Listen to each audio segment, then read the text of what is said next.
From Texas. Mr. Speaker, I yield 2 minutes to the gentleman from Ohio, who is a distinguished member of the Science Committee. The gentleman from Ohio is recognized for 2 minutes.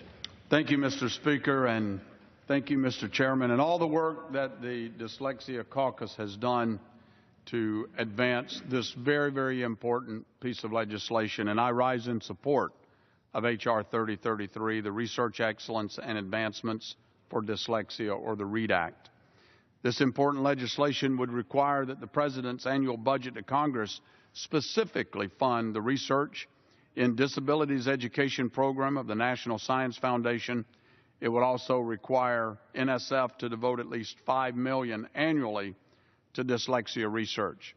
And you're probably going to hear multiple members come up tonight and talk about personal stories about how this hits so very close to home for some of us. I have a 13-year-old granddaughter in Texas, Marin Mandracina.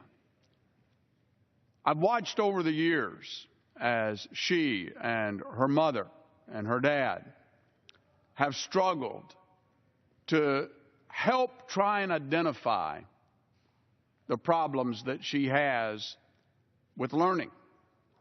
Teachers that were unprepared to diagnose, to identify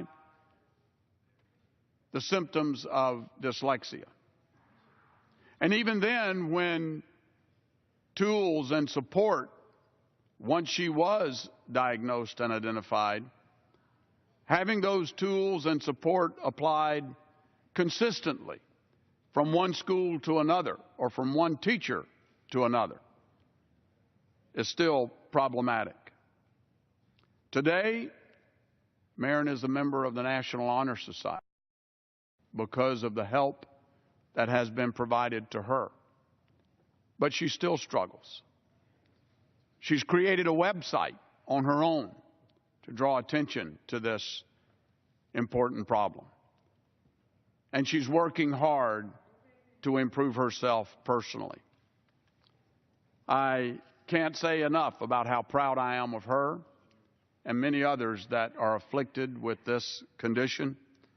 And Mr. Speaker, I urge my colleagues on both sides of the aisle to support H.R. 33, and with that, I yield back the balance of my time.